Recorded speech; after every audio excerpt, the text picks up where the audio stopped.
lower fourth ventricle, upper cervical cord.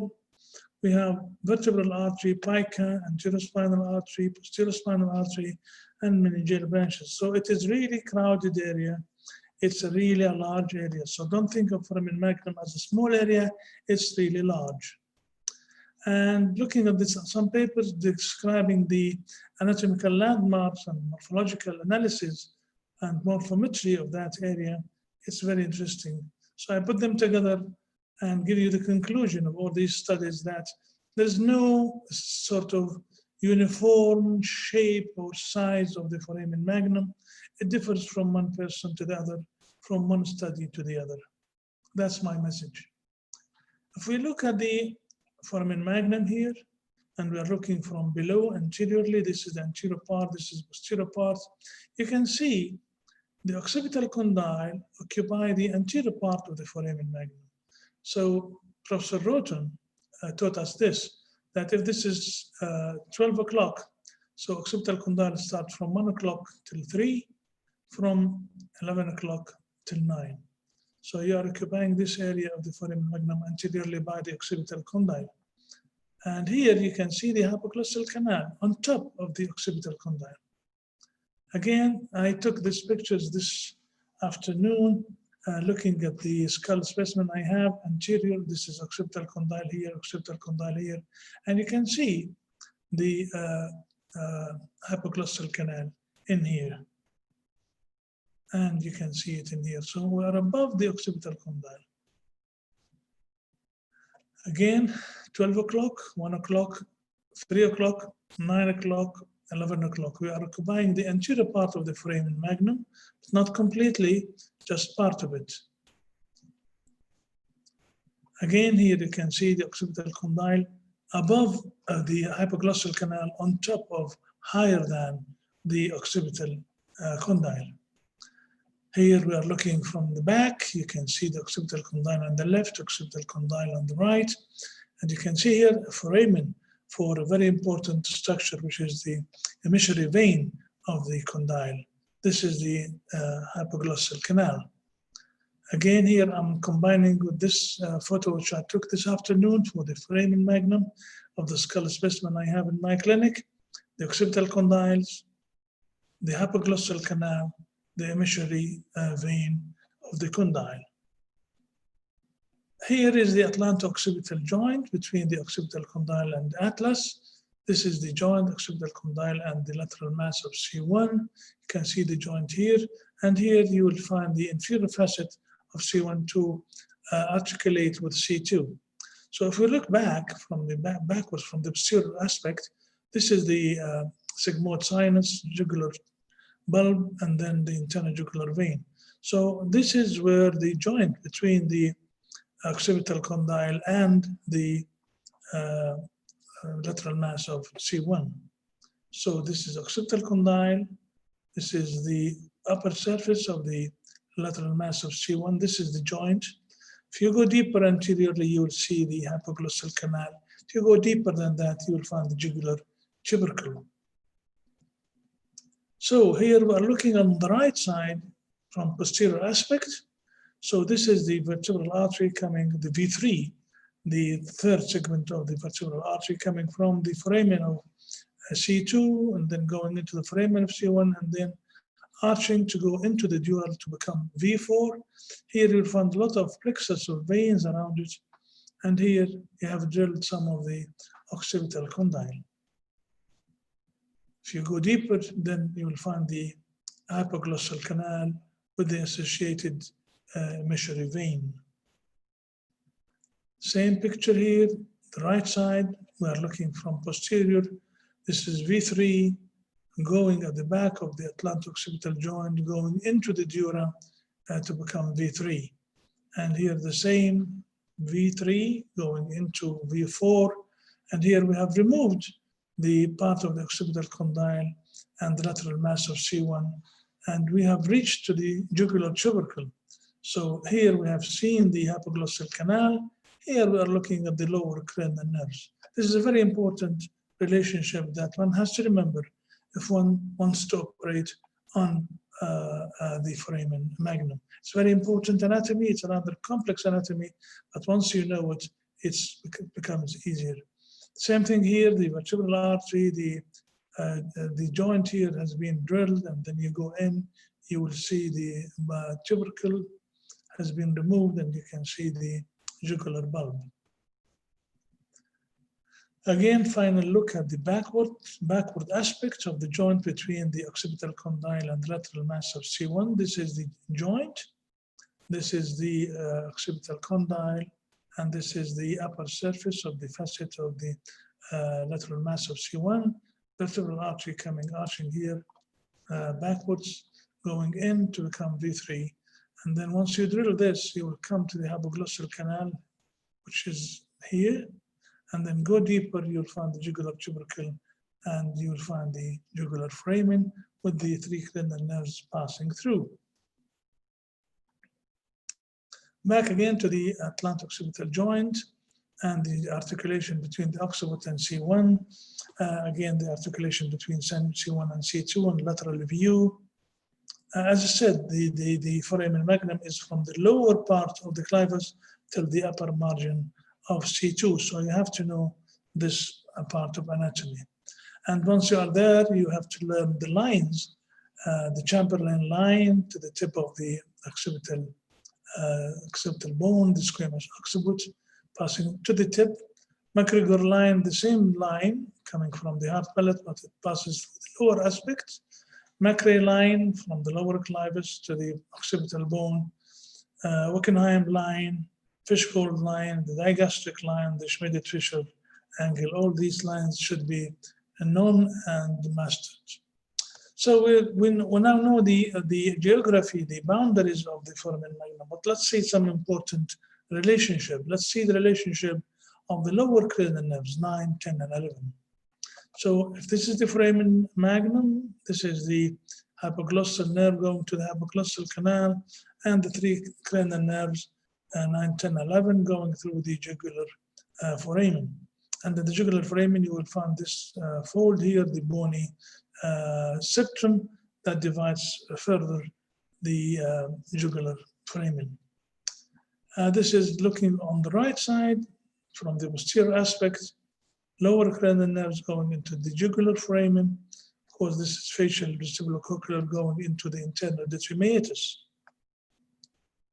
Again, as you want to operate on the jugular foramen, it starts from here. This is the lower part of the clivus, therefore the jugular foramen is included. And again, you have to know the relationship. Sigmoid sinus comes here to become the jugular bulb. There will be a venous channel coming here, which is the inferior petrosal sinus. So we are dividing this into a venous compartment here for the inferior petrosal sinus, a neural compartment in the middle, and another venous compartment posterior. So anterior venous, posterior venous, in the middle the nerves, and the nerves also are divided here within their neural compartment. So the accessory nerve goes alone, while 10th, 11th goes together. So this is the main picture, jugular bulb here, venous system coming from the inferior petrosal sinus. The glossopharyngeal goes alone, 10, 11 goes together. What's the relationship with the hypoglossal canal? As we said, this is the hypoglossal nerve going above the occipital condyle.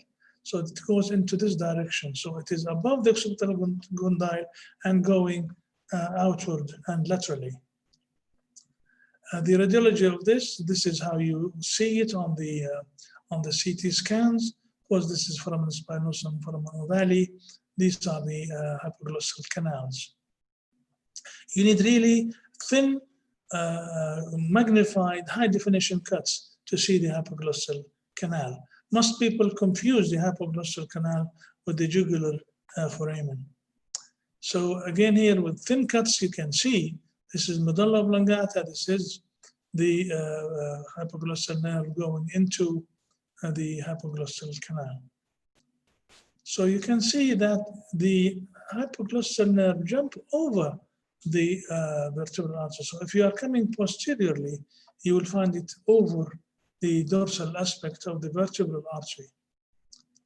Again, the final view of the occipital condyle lateral mass of C1, the joint, the hypoglossal nerve, and the jugular tubercle and the lower cranial nerves.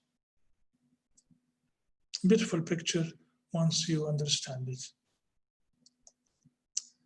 In the coronal view, once the hypoglossal canal goes in here, you'll find a very peculiar thing. This has been described as the peak of this bird. This is the jugular tubercle, and here is the hypoglossal canal.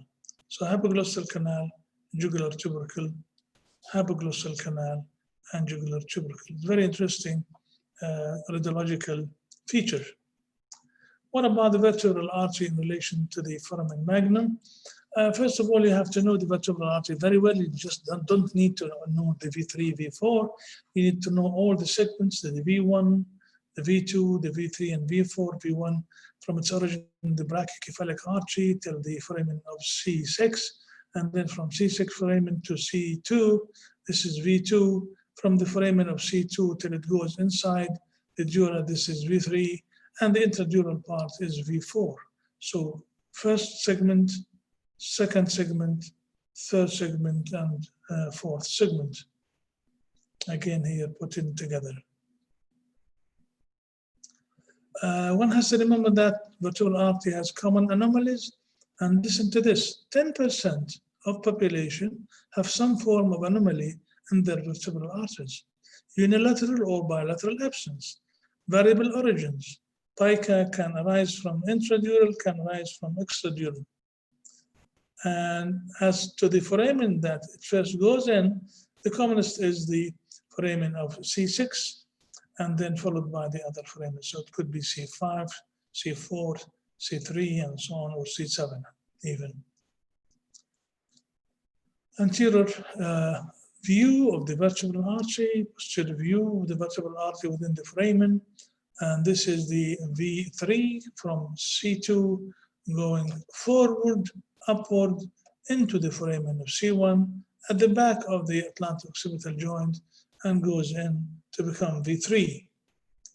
Magnified view, V3, coming from V2 here, from C2 foramen, goes forward and then through the foramen and then comes this way to go intradurally. So this is V3. Once it goes into the dura, this is V4.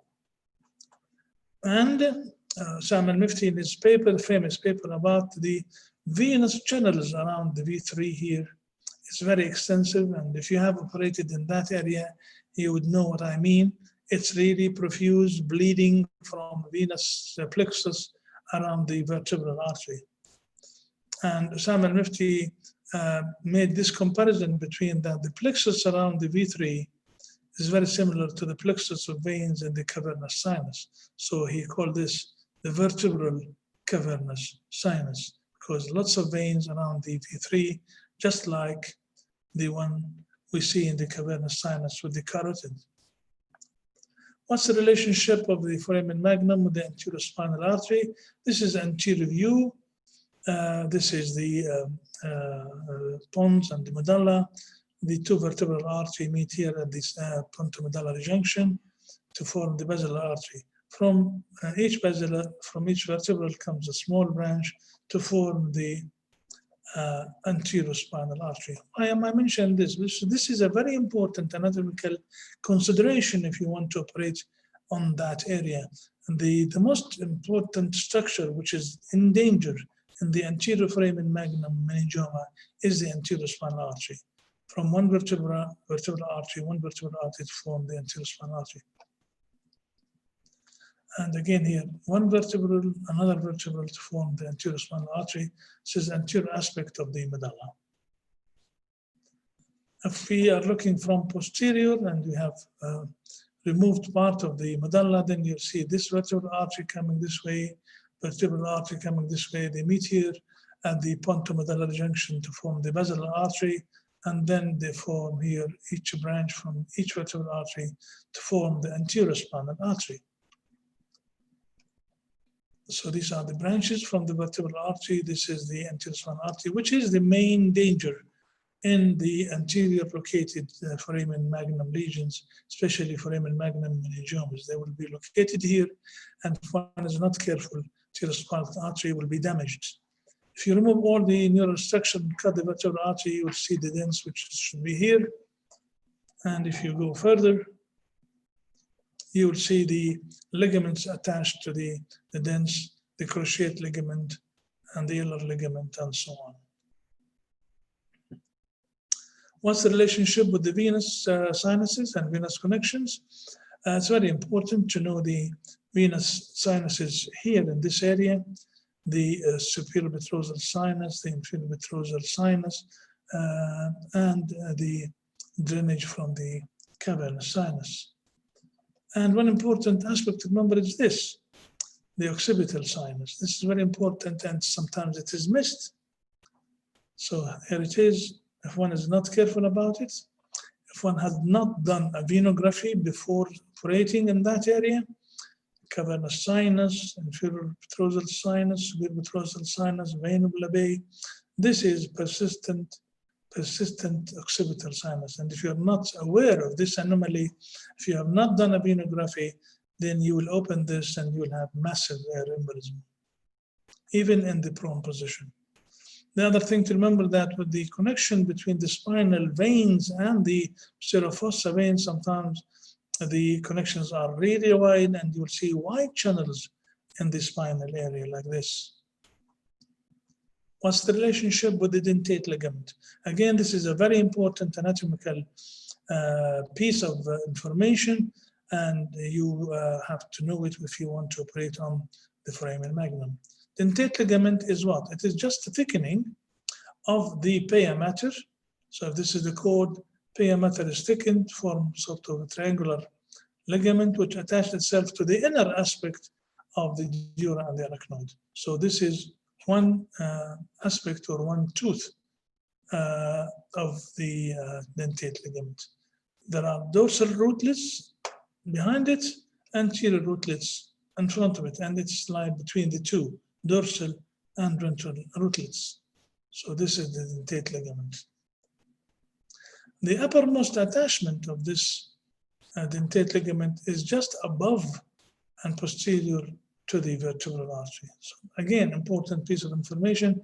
And once we show the videos, you will see the importance of knowing this piece of anatomy, because once you cut this and cut this, then you can actually mobilize the cord away from the vertebral artery. So this is dentate ligament at the back of the vertebral artery. Dentate ligament going above the vertebral artery to attach itself here. This is the spinal accessory. Again, this view we'll see once we show the videos of the operating on those foramen magnum meningiomas. Vertebral artery going through the dura, V3 becoming V4, dentate ligament, and sometimes you'll find the accessory nerve is attached to the dentate ligament, the uppermost attachment of the dentate ligament, and both will be joined in here. So we know now the anatomy of the foramen magnum. Let's see the meningiomas. Once you reach to the meningiomas of the foramen magnum, you have to think of this kind of strategy. Are these lesions intradural or extradural or both? So what's the relation to the dura? What's the relationship to the foramen magnum? Are they anterior or lateral or posterior to the foramen magnum? What's the relation to the vertebral artery? Are they above, below, or inside the, or the vertebral artery is inside the lesion? So take it one by one. Dura, is it intra or extra or both? You have to know this. This is a case of mine where this was an extradural completely, and this was a combined intra and extradural. These cases are cases of mine. Foramen magnum, are they anterior, lateral, or posterior? So this is the classification. These are the anterior foramen magnum. These are the middle sort of anterolateral, and these are the posterior. Sam al-Mufti classified them into anterior and posterior. This is left anterior, left posterior, and so on.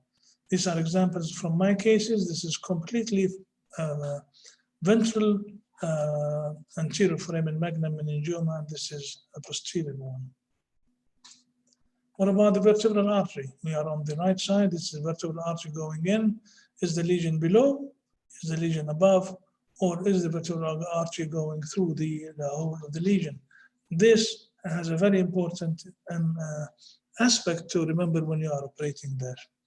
Once you see a foramen magnum meningioma, you have to think widely, what is the differential diagnosis? Of course, let's state this.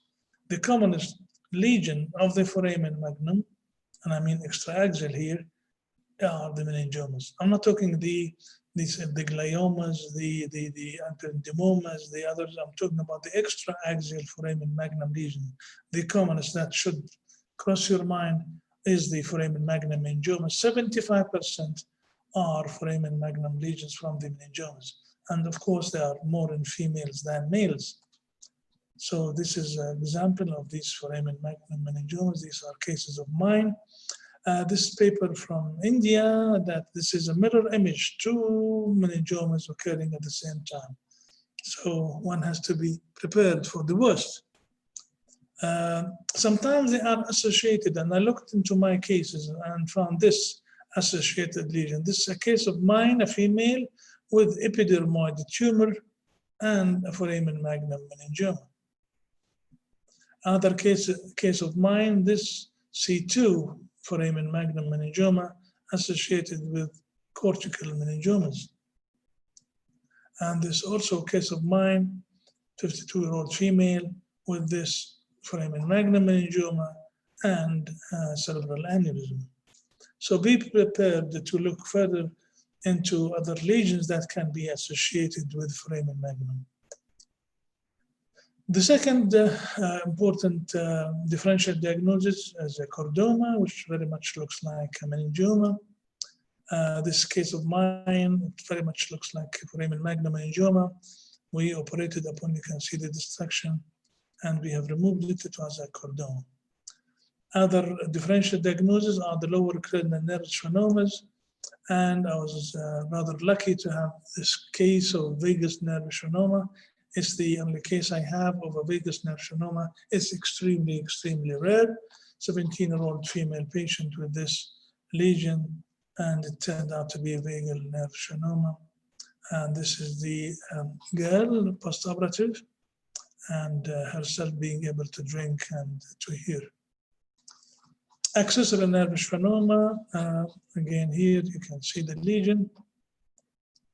And this is the tumor arising from the accessory nerve, and this is post-operative.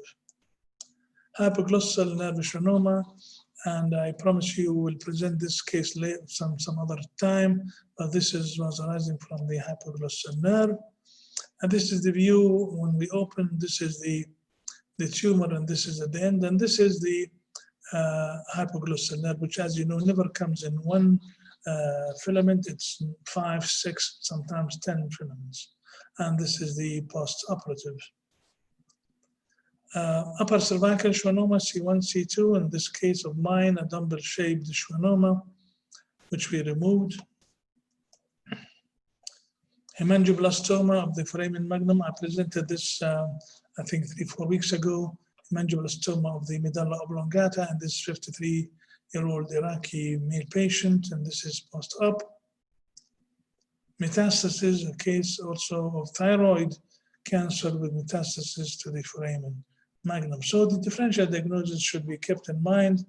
This is very, very unusual case of a thrombosed aneurysm. Who would blame you to think of this as meningioma? But it turned out to be a thrombosed aneurysm. This is from Ann Osborne book. This case of mine is a neuroenteric cyst, and the neuroenteric cyst, like colloid cysts, they can occur in the region of the foramen magnum. This 28-year-old male patient from Bahrain, he came our way and we removed it. Again, it looks like a meningioma. Solitary fibrous tumor can present like a meningioma. Hemangiopericytoma also is included. This paper from China, about Rosai-Dorfman's disease, which is just an IgG immune system disease, including the pachymeningitis, hypertrophical. What is the management of these foramen magnum meningiomas? Speaking about the management, you have to remember the people who taught us about the anatomy, Professor Roten, late Professor Roten, whom I consider like a father figure for myself, Professor Sami, who taught us the posterior fossa and the management of the posterior fossa, including the foramen magnum lesions, Professor Takeshi Kawase, for his understanding of the petroclival meningioma and the posterior fossa anatomy and management, Professor Osama Al-Mifti, of his genius publications on the foramen magnum, Professor Daliham Shaker from Seattle, Washington, also wrote many papers and articles on the foramen magnum. And here is the Skull Base Society of the World Federation being together, all the friends there, Untitled Chapter and the others, Ali Krisht. And here, all the skull base surgeons meeting in China. Also here with the friends from Japan, from South Korea, from Indonesia, Professor Takeshi Kawase. And also the colleagues of mine who contributed so many papers and articles and made our standing proud to be a member of the World Academy of Neurosurgery, and I learned a lot from my colleagues. The one person, if you want to single out about foramen magnum, is Bernard George. He so much wrote about this vertebral artery. He's the author, he's the master of the foramen magnum and the vertebral artery. He's from France, and he's a great teacher. Approaches, I know there's some confusion about the approaches. I'm trying to simplify them as much as I can. Simply, you can reach to the craniocervical junction by going anterior, by going posterior, by going lateral. So you can go posterior midline, you can go far lateral and extreme far lateral. I know this causes confusion in the minds of younger neurosurgeons, and I'm trying to rectify this, simplify it if I can through this presentation. So this is posterior midline, everybody knows. And this is the far lateral. The idea is that if you drill part of the occipital condyle, then you can gain access to the ventrally located lesions. This is called far lateral approach. People looked at the foramen magnum and say, well, how about drilling part of the occipital condyle? Here we have not removed any, here we have removed about 25%. Here we have removed 50%. The thing is that the more you drill, the more instability you have in the craniocervical junction. And the amount of visual field that you increase is not that much. So this is the far lateral approach. You drill part of the joint and you mobilize the vertebral artery. This is Vittorio Rosso paper 2012. About the far lateral approach. Again, I chose this anatomical specimens to show you the far lateral. So again, here we're looking on the left side. We are posterior view. This is the V3 of vertebral artery coming from C2, going above posterior arch of C1. This is the joint C1. This is the occipital condyle, and the vertebral artery goes here. So this is V3. Here, dural entry becomes V4. If you drill here, you will reach to the hypoglossal canal. Here, you have drilled the foramen of the lateral mass of C1, and then you dislocated the vertebral artery. So you have the whole joint in front of you. You can drill it. But again, remember that in drilling, is important here to remember the anatomy of the hypoglossal canal. You don't want to damage the hypoglossal canal, and the stability of the craniocervical junction. So the more you drill of lateral mass of C1, the more you drill of the occipital condyle, you will reach further into the hypoglossal canal. And here also you reach to the tubercle. This is a paper of Salman Mifti about this far lateral. Again, here he mobilized the vertebral artery. Once you mobilize it, you can have a better view. And as Salman Mifti says, you are changing a very deep located ventral foramen magnum meningioma into a cortical meningioma.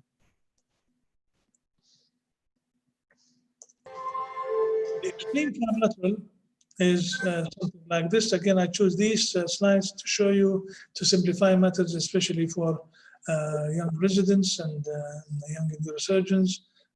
This is the gastric groove. As you see, this is on the left side. Once you drill that, you can see the sigmoid sinus, and you can see here the ridge. Remember the emissary veins that I mentioned there. Occipital condyle is drilled. This is the posterior part of the foramen magnum.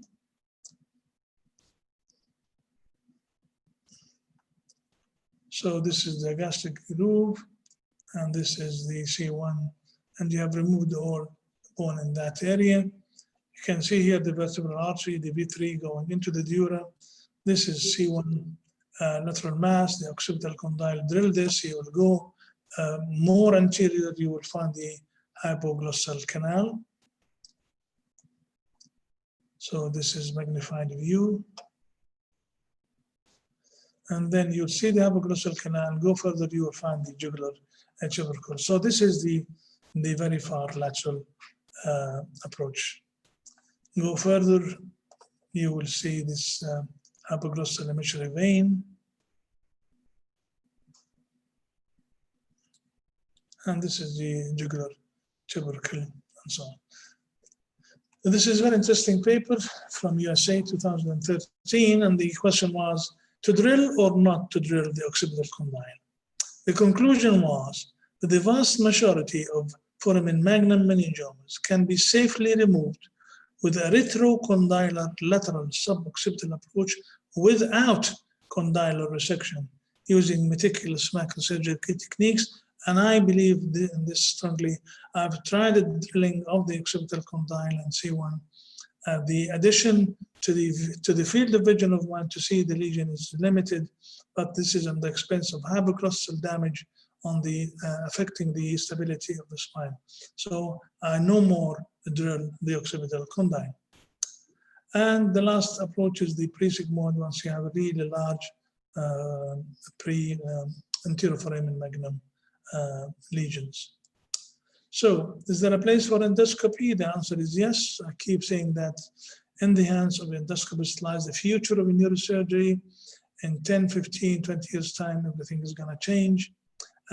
This is from Italy, from Paolo Capabianca and Cavallo, his colleague.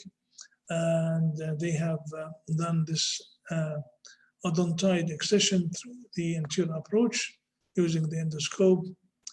Another paper from Snyderman, Miranda, and Gardner in USA using the endoscopic technique to remove the ventrally located foramen magnum meningiomas, as you can see here. So endoscopy is coming, and it's coming strongly. What about radiosurgery? People are still trying to use that, and I keep reminding people that we were the first gamma knife users in the Middle East back in 1996. And this is a picture of mine treating the very first case at that time. I did not use the gamma knife for ventrally located meningiomas, which is the most difficult one. The other ones can be removed surgically. Some papers from Douglas Konziolka and Dave Lansford from Pittsburgh using the radiosurgery gamma knife for the ventrally located meningiomas.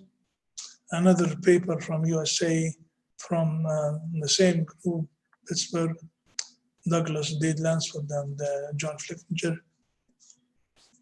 And this is a paper of saber knife being used for foramen magnum lesions. I believe strongly that these lesions should be treated surgically and that radiation should not be used unless you have residual or recurrent in a patient who cannot go through surgery. I believe strongly that surgery is the upfront treatment of these lesions. Let me now introduce you to my series of these foramen magnum lesions. I was lucky to have collected about 95 lesions of the foramen magnum, but the commonest are the meningiomas. We have chordomas, neurinomas, metastases, and the others. The presentation is about foramen magnum meningiomas, 36 cases, 29 were intradural, and 5 were extradural, and about 3 cases were combined, intra and extradural. As for the intradural, anterior located we had 13, laterally located 12, posterior, which is the easiest part, is 4. Look at the presentation in my cases, and this is really frightening. 28 cases of the 36 presented with neck pain and occipital headaches. And I asked the audience, how often do we see patients coming with occipital headaches and neck pain? And we don't think of foramen magnum lesions. Of course, they can present with sensory, with weakness, brown Sicard, pyramidal weakness, dysphagia, dysphonia, respiratory dysfunction, and so on. One interesting presentation is Lermit sign, or barber sign, that when the patient puts his head forward, like going into the barber to shave the back of his neck, and then they will have this electric-like shock going through their spine, and they feel that they have numb arms and legs. This is a very important sign of foramen magnum lesion, whatever the lesion is, be it a foramen magnum meningioma, or multiple sclerosis, or trauma, or even a high upper cervical compressing lesion. I looked at what the investigations we used in my series. A CT scan would show you, like in this case, a very destructive foramen magnum lesion. You can see the destruction. MRI, and this is the MRI of some of my foramen magnum meningiomas. And again, as I said, the associated lesions could be multiple meningiomas like this, or the aneurysm like this, or the epidermoid like this. The MRA is very important to know the which vertebral artery is dominant. Most of the time, 90%, the left vertebral artery is dominant. But as I said, because 10% of the population, they have some anomalies, so it is very important to know that. Here it seems like the right side is completely absent or hypoplastic. MRV is very essential, not only to know the venous connections, but to guard against the occipital sinus, as I showed before. Here, completely obstructing the sigmoid sinus and this foramen magnum meningioma. CT angio is very helpful. You can see the various parts of vertebral artery, which is very much related to your surgery. This is V3 at the back of the lateral mass of C1 going intradurally. You can see both meeting here and so on. You can see, as I said, the relationship with the foramen magnum meningiomas. So this is the right vertebral artery. It's the lower border of the tumor going to its fellow, joining here, and then they are on the superior aspect of the tumor. And again here, the vertebral artery, you can see the relationship with the tumor. Here it's going inside it. Vertebral artery on the right is involved. This is the left side. Again, 3D CT angio, or even conventional angiogram if there is a good need, and especially for this aggressive large ones, especially if you want to go for embolization. But look at the tumor blush here, look at the muscular branches of the vertebral artery, and again the blush. So this is the tumor blush of a foramen magnum meningioma.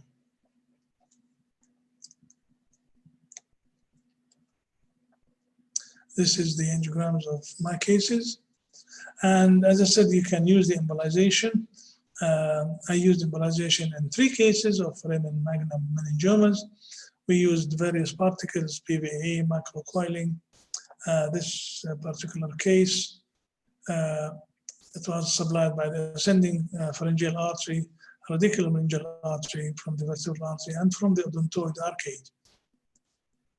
It was necessary to do the coiling, and here we are doing the coiling pre-operative, 3 days before surgery, and trying to occlude, like in here, some of the blood supply of that area. It's a dangerous procedure, especially with the, as you know, the intra-extracranial communication. It is a hazardous procedure sometimes, but you have to weigh advantages versus disadvantages. I don't use it in every case. I use it in very special cases. As you see here, the coiling, the embolization of the tumor. I use different approaches, but mainly the retrosigmoid approach. I use the posterior approach, the transoral one, and the transcondylar in 4. I did not have any mortality, but I had the usual complication of CSF leak, of worsening motor, 6 transient, 2 permanent, worsening sensory, 8 transient, 2 permanent. I had recurrence in 2 and had cranial nerve deficits in 3, mainly hoarseness of the voice and difficulty swallowing. We published our experience in meningiomas, myself and my colleague, Dr. Osama Farsakh, histopathologist, and we showed our results in the Pathological Academy of American Pathological Academy. We mentioned that, sorry. And we looked at the predictives of meningioma grading. We looked at various marks or markers like P53, the Ki67, the progesterone, and so on. And we published this already. Let me show you some of the illustrative cases of my series. This is an upper cervical C2 ventrally located meningioma, and this is postoperative. 43-year-old female with this foramen magnum meningioma and postoperative. Further example of this foramen magnum meningioma and postoperative. And the long follow-up. I followed some of the patients for foramen magnum for the longest follow-up was 20 years, but the average was 7.2 years. This lady came from Sudan with this giant meningioma, which we excised completely. Another case from Iraq with this completely ventrally located meningioma, causing severe compression here. And this is the postoperative and the follow-up. And this case actually recurred after about 6 years. This lady who came from the Palestinian Authority with this, again, large ventrally located tumor, meningioma. And this is the postoperative and the result. Again, this very aggressive meningioma of the foramen magnum and the occiput. And this is the case that we embolized. And this is the follow-up. Another case who came from Libya, 38-year-old female patient with this tumor, and she had hypoglossal involvement. And it was involved actually intradurally and postoperative. It was corrected, and this is the MRI. This is a Jordanian lady with this foramen magnum lesion, and this is postoperative. This is a Jordanian man who works in the Gulf area, who came with this meningioma of the foramen, and this is postoperative and follow-up.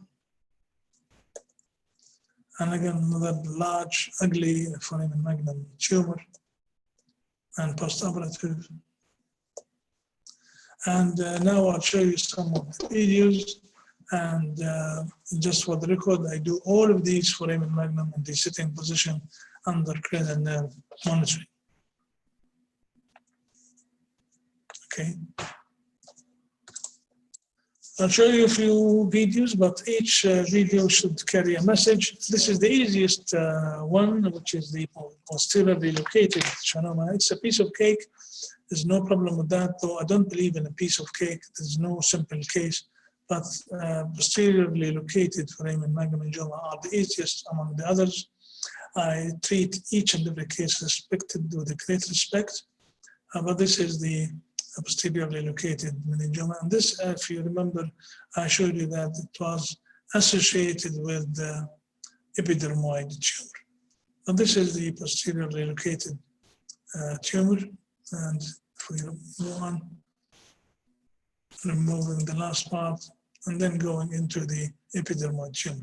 Okay, so this is the first case. We'll start from the simple ones and then go to the more difficult ones.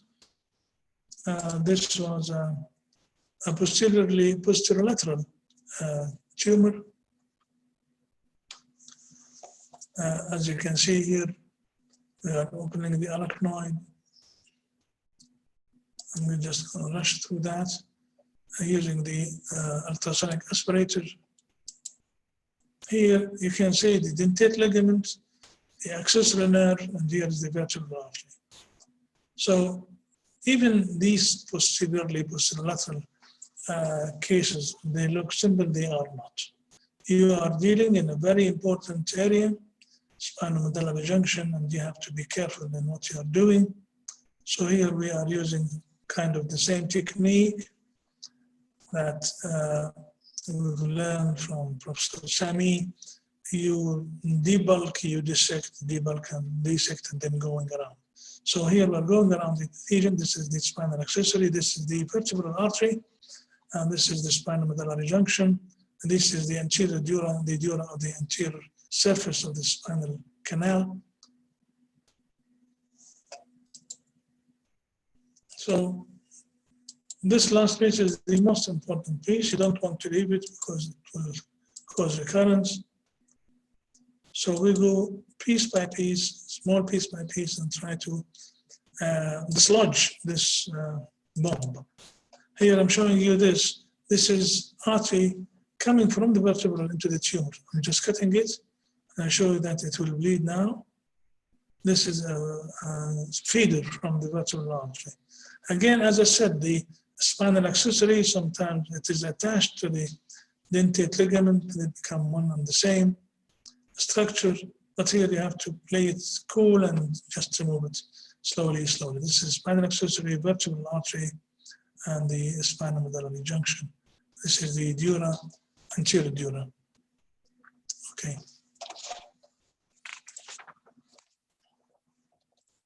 Third case will also give us further information about these cases. Again, a posterolateral tumor. It sounds easy, it is not. Debulk by using the CUSA and then go around it. Here we are separating it from the brainstem. Here you can see actually the floor of the fourth ventricle. This is pica. So all the patients in the world, this is the fourth ventricle here. Here is the obex, trying to separate the arachnoid from the brainstem, from the medulla.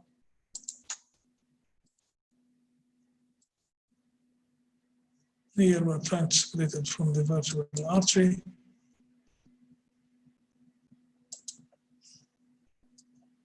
Look at this, spinal accessory.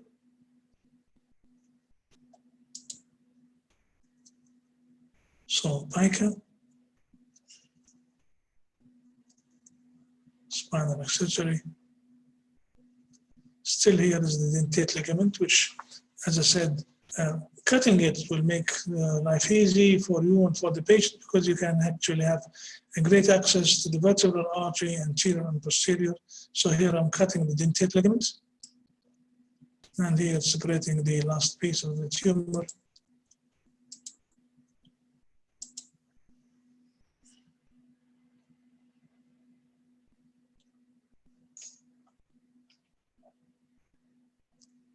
And you have this still part of the tumor that you need to remove.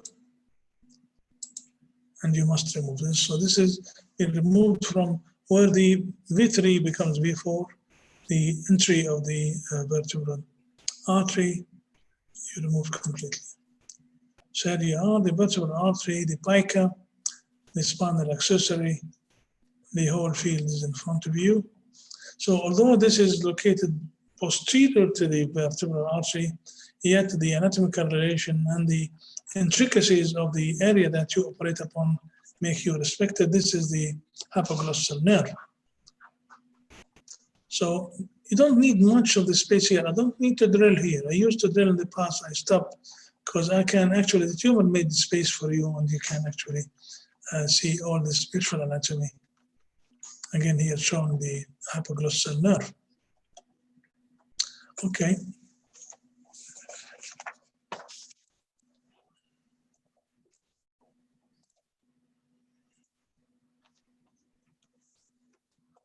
This is further more difficult case where it is, although posterior lateral case, but it was really attached to the vertebral artery. Here, we have removed as much as we can. Here is the where the V3 becomes V4 here, the entry here. And this tumor was really attached to the entry point of the fourth ventricle of the vertebral artery.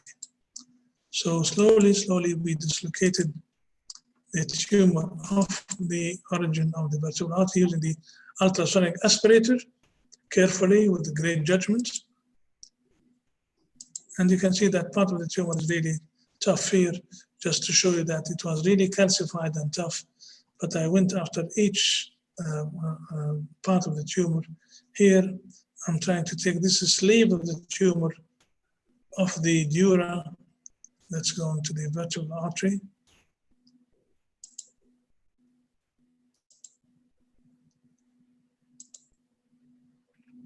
So the idea is to have Simpson grade 1, although I believe strongly that you cannot speak about Simpson grade 1 in the posterior fossa. It's Simpson grade 1 to 2. But you do your best to achieve that gross total resection. As you can see, this is really calcified, difficult part of the tumor. So don't think of these posteriorly located meningiomas as easy. The relationship could be difficult. Again, here trying to take a sleeve, the inner sleeve or the inner layer of the dura with the tumor. Again, last piece of the tumor here, I want to get rid of it, which we managed at the end.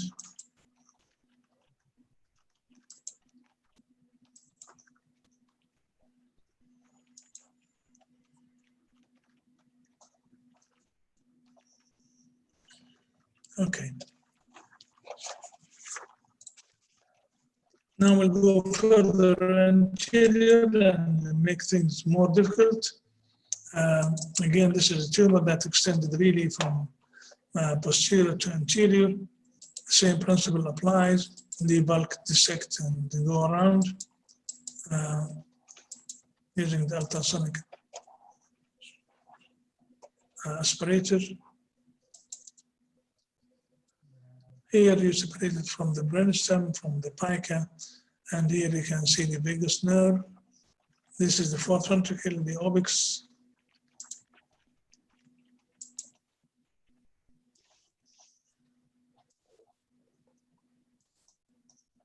Again, you can see here. This is the vertebral artery, and this is the last piece here near the hypoglossal canal. So this is the end of it. This is the facial vestibulocochlear internal with the meatus, the 9, 10, 11 going through the jugular foramen. And here this is the pica, and here you can see the same picture. This is vagus here, accessory, and pica. So this was more anteriorly located. This is the orbix, this is the fourth ventricle, and the same appearance of 7th, 8th, lower cranials, and the hypoglossal nerve. Okay.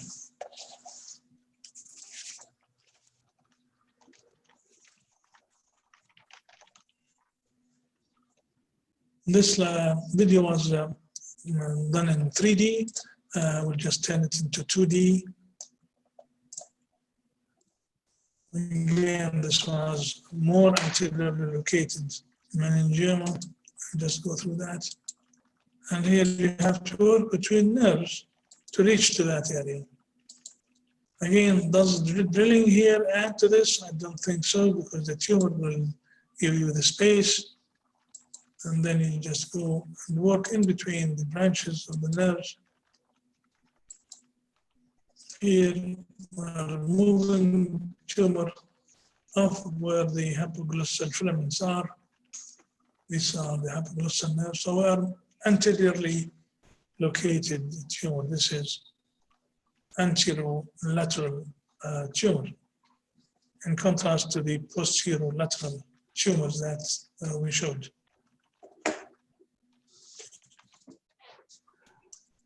Again, removal of the tumor of the hypoglossal nerve.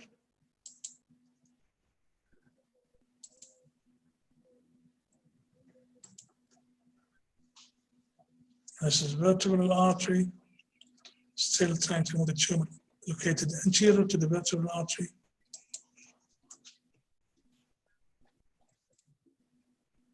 Again, this is the final view of vertebral artery, the pica, accessory nerve. So even if the tumor is anteriorly located, in this case near the attachment of the hypoglossal nerve, still you can remove it. This is removal of the last piece. Again, here is the hypoglossal branches, accessory and hypoglossal branches. This is the vertebral.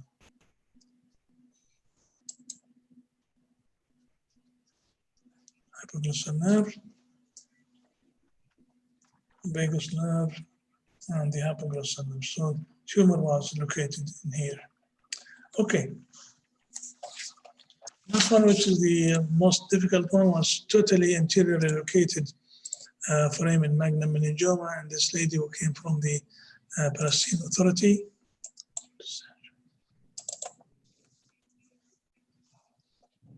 Again, you can see the tumor is anteriorly located here. These are the C2 anterior rootlets. So once you cut the dentate ligament, then you can go. You can see the tumor is around the vertebral artery and going here into the jugular foramen. By debulking and dissecting the tumor, you can remove it. Here, most important, this is branch from this is the glossopharyngeal nerve. And by taking the arachnoid towards the spinal cord and to the medulla, you will save the anterior spinal artery, which, as we said, is the main danger in this kind of surgery. And just proceed quickly here. And this is the vertebral artery. This is the tumor above it. Here, the tumor below it. So the vertebral artery was in the middle. And again, by creating a space, you can go around it and remove it completely. This is the lower part here, the upper part. Again, here is going into the dura of the anterior part of the dura and the spinal canal and the posterior fossa, saving every... Oh my God, wait a minute, let me get the... Can you hear me? Yes, I can. Are we okay?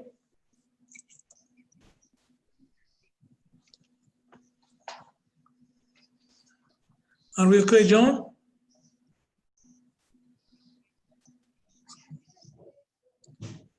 Should I continue?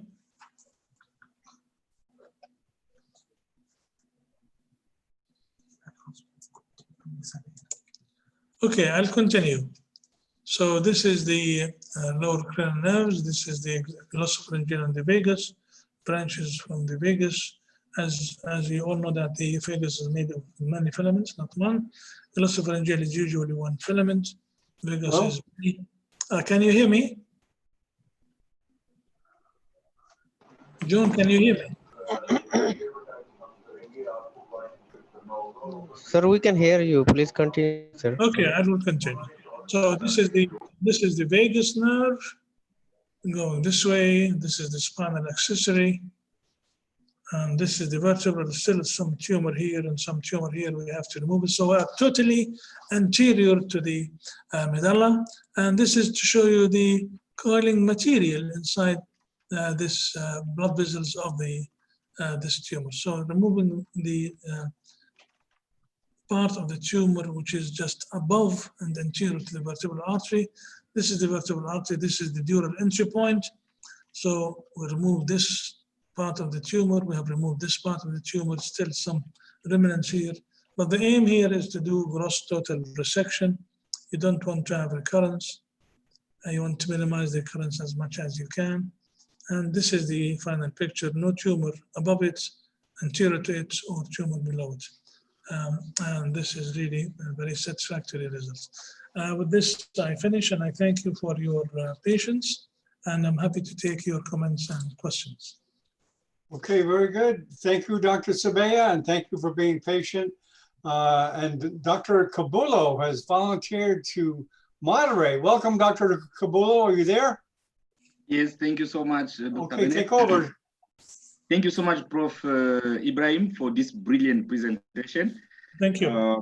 Yeah, I know personally Prof. Ibrahim. 3 years ago, I was in Amman with him. I learned a lot from him. So Prof. Ibrahim is a teacher and a father. A father because he's taking care of his children. He always wants to make sure that children are listening to what he's teaching. Thank you. So yeah, Prof, you were born to be a teacher. That's very kind of So, you. yeah, I think we are going to proceed with questions. Sure. I will encourage those who are not able to talk, if they can post their questions on the chat, I will be reading them for Professor Ibrahim. But starting, I have 2 questions. Sure. We'll go to others. Prof, my first question was about if you get a tumor which is encasing the vertebral artery and invading the adventitia of the artery, when you are removing, are you leaving a bit of tumor on the artery, or you do gross total resection as like the last case I just saw? That was the first one. The second one, do you also usually use electrophysiology when you are operating intraoperatively? Thank you, Prof. Yeah. The answer to the last question, yes, we always use the cranial nerve monitoring in all the cases, and I do them in the sitting position. Physiological monitoring is a very essential part of the surgery.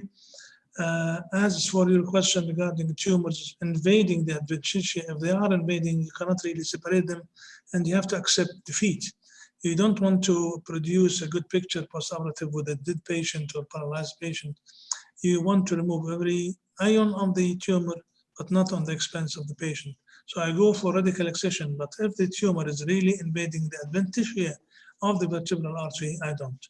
The last case, it was not really invading the vertebral artery. The tumor surrounded the vertebral artery, but without invading the adventitia. Thank you so much, Professor. There is a question on the chat from Rania Sibira, who says, what type of instrument you prefer the most, dissector or the hook? Oh, it depends. You know, there's no preferable instrument. You use sometimes. I love the Roton dissection kit, where you have all kinds of dissectors and hooks and everything. So it depends on the case and the angle of the lesion, etc. I don't have a preference, but I have the whole set in front of me, and I use the instrument according to the tumor that I have. Thank you, Professor. The second question from Jamel. Did you experience any vertebral injury? If yes, how to deal with it and how to avoid it? I've never had, because I'm very patient and very cautious. But if that happens, and I wish it will not, then you can use 10-0 and you can suture the vertebral artery. I think in one presentation, Atul Gul showed in his craniocervical junction, he's the expert on this, showed some vertebral artery injury during surgery, during putting this screw in the C1, C2, or C1 occiput. And he actually showed the screw going in, causing rupture of vertebral artery. He just put the screw in place and nothing happened. In some cases, he reported major damage happened. In some cases, you don't have damage, especially if the vertebral artery took over. Luckily, I did not have vertebral artery injury. I wish I will not have any other case where I will have a vertebral artery injury. Thank you, Prof. Next one from Jamel again. Do we need to do a bilateral exposition of the vertebral artery? Bilateral exposition of the vertebral No, artery. you don't. You just need to mobilize the vertebral artery on the side you are walking. If you are, as I said, doing the drilling of the atlanto-occipital joint. It's okay. Again, Jamel saying, what is your advice for closure? I don't like to directly suture the dura. In the posterior fossa in particular, it will retract and you will never be able to close it firsthand. So I use a graft and I like to leave it baggy because if there is any swelling or any hematoma, the dura would bulge. So I use a graft either from the patient fascia lata or from artificial dural substitute. Thank you, Prof. Adnan is saying, say, tumor extending from foramen magnum to C1 or C2, you have to remove lamina of C1 vertebra, and Yes, approach will be the same, and after it will need fixation. No, no. As I said, the boundaries of the foramen magnum extends from the lower third of the clivus till the upper margin of the lamina of C2. So most of the time, if the lesion is going into the spinal canal, you have to remove the posterior arch of C1, and you do not need to do any stabilization. If you remove the posterior arch of C1, there's no need for stabilization. If you remove the posterior arch or the lamina of C2, you do not need any stabilization. You only need stabilization if you drill more than half of the occipital condyle. Thank you, Professor. The last question on the chat before we ask people on the panel to ask questions. The last question is from Rania. She says, did you need to use endoscope for final look? I don't, because I don't have endoscopists with me. But in the future, yes, if there is an endoscopist, I would like to see through around the corners. It's very useful. Endoscopy is a very useful addition to neurosurgery. And I assure you, in 10, 15 years' time, it will take over. Thank you, Prof. I can see Dr. Abdallah has a question. He raised his hand. Yes, Dr. Abdallah, it's all yours. Yes. Yes, good evening, everybody. Dr. Rahim, how are you? Hi. I had the chance to operate some cases and to make some sort of small memoir about this approach, the far lateral approach, which was written first by Crockard in Southampton and by Bernard George, actually. I had always a dilemma in this approach. How can you protect the accessory nerve when you are just approaching? I mean, what is your advices? You have done 4 cases, and I don't know if you had any accessory nerve injury during the approach to go to the tubercle of C2 or lateral process of C2 or C1 before trying to transposition the vertebral artery. Do you prefer to go anterior to the stereocleidomastoidea muscle and the trapezius while you are dissecting the area, or you go posterior, or what is your opinion for that? Thank you. Right. Thank you very much indeed. And the answer to last question, I like to go posterior to the sternocleidomastoid, to that triangle where the vertebral artery is. And I've never had any accessory nerve injury in that area.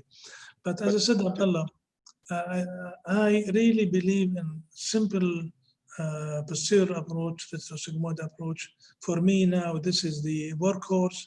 I don't need to do drilling. I don't need to do the far lateral. This is really extra work, extra complications with very little advantage. Actually, I had an occasion of one case when I was in France still at that time. that the meningioma was extending to the contralateral side. And that's why we decided to go to the lateral FAR approach with the drilling of about the posterior third, just less than the half of the condyle. We didn't have to make any fixation to the patient, and postoperatively he was doing very fine. The only problem, he had weakness of the accessory nerve at that time. Well, people are saying if you can go to the anterior to the cleinostereomartoidal muscle and take it with a slab, that will maybe save the accessory nerve a little bit and minimize the traction on it. Well, maybe they're right, but as I said, I stopped doing that. Okay, Prof, we have another question on the chat from Solorzano. It says, have you had any post-operative complications of the lower cranial nerves? Jackson, Tapia, or Villaret syndrome? I mentioned that, and I said I had some lower cranial nerve deficits, and they were in form of hoarseness of voice. They were form in difficulty in swallowing. But luckily, those were transient ones. I also had weakness in the motor aspect and some deficits in the sensory aspect. So 6 cases were transient and only 2 were permanent with some weakness pyramidal. Thank you so much, Professor. Any other questions on the panel? Yes, Dr. Redab. Unmute, okay. Good evening, sir. Thank you for the great presentation, as expected and as usual. I have actually 2 questions, if you allow me. First, regarding the prominent occipital sinus, if you have it, what would be the best way to deal with the prominent occipital sinus? And my second small question regarding that joint aneurysm, what was the management for that aneurysm? What was clipped or coiled or? Thank you, sir. Right. Again, answering the second question, the lady who had the foramen magnum upper cervical meningioma and cranial aneurysm, of course, the one which is endangering the life of the patient is the aneurysm. So we called that before we did the meningioma. But as you know, calling, you need to put patients on anticoagulation and antiplatelets. So we have to wait for about 3 months before we going into the meningioma. So coil the aneurysm, put the patient on anticoagulation, antiplatelets, do the meningioma after 3 months. As for your question regarding the occipital sinus, this is very important. One has to realize this to avoid injury to it. If you don't realize this, you will injure it. Now, occipital sinus should be in the midline. No, it could be in the midline, it could be deviating to the right, it could be deviating to the left. So you have to know exactly where it is. If you really need to go on the midline, then you have to just put a clip, metal clip on both sides and cut it. Because there are other drainage system, other drainage channels. If you can avoid it, and if you want to open the dura in the midline, leave the occipital sinus in the midline, go lateral to it, and do whatever you want to do.